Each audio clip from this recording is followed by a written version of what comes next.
layo ng lakad ko. My goodness.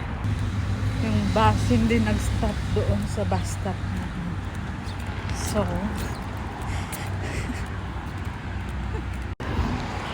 pawis na ako, guys.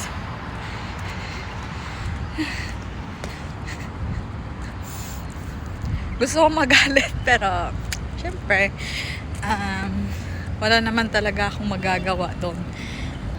Yung driver talaga.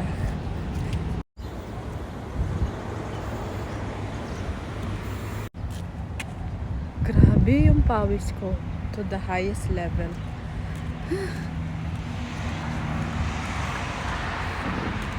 Malapit na ako, guys.